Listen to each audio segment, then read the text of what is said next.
में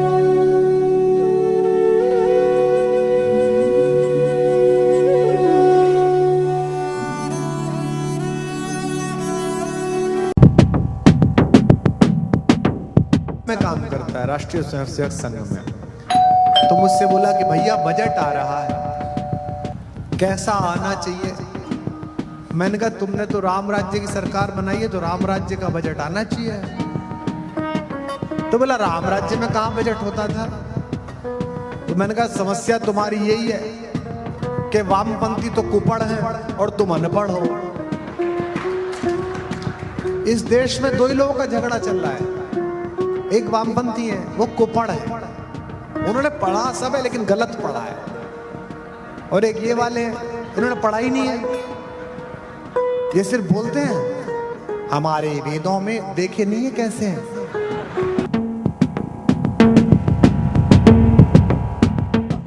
कथा प्रसंग में मेरे कार्यालय में काम करने वाले एक बालक के विषय में मैंने एक टिप्पणी की, जो संयोग से राष्ट्रीय स्वयंसेवक संघ में काम करता है, पढ़ता लिखता कम है, बोलता ज्यादा है। तो मैंने उससे कहा कि तुम पढ़ा करो, तुम पढ़ते नहीं हो, वामपंथी कुपड़ है और तुम अनपढ़ हो। सिर्फ इतनी सी बात मैंने ये कही, और इसे कुछ विघ्न संतोषियों ने इसे ज्यादा फैला दिया। आज मुझे कुछ समाचार मिले कि कुछ मित्रों ने कहा कि हम इस कथा को भंग करेंगे। तो भाई आप ध्यान रखिएगा कि राम की कथा कौन भंग करते हैं, ये भी ध्यान रखिएगा। और मैं उज्जैनस्थ अपने सभी मित्रों से अनुरोध करता हूं कि वहां पर पहुंचें, और मैं जो बोल रहा हूं उसका अर्थ आप उस तरह से लगाएं जो मैं बोल रहा हूं। यदि आप किसी नए अर्थ में उसे समझेंगे तो उसके लिए मैं जिम्मेदार नहीं हूं।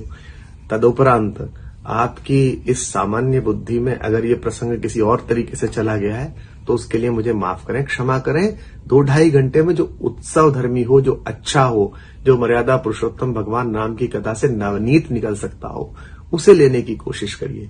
और आज प्रार्थना में बैठते समय भगवान से प्रार्थना करूंगा कि जिन्होंने भी ये विघ्न संतोष पैदा किया है, ईश्वर उनकी बुद्धि को भी मलिनता से दूर करे, भगवान से जोड़े, मर्यादा पुरुषोत्तम राम से जोड़े। मैं पुनः स्पष्ट करूं, मैं एक कथन मेरे कार्यालय में रहने वाले एक व्यक्ति के बारे में था, एक बालक के बारे में था, और ऐसी बात तो मेरे पिता भी मुझसे कहते हैं, बड़े मूर्ख हो तुम, जो स्वयं आप जानते ही हैं, सभी लोग जानते हैं कि संघ के बड़े पदाधिकारी हैं, मेरे भाई भी।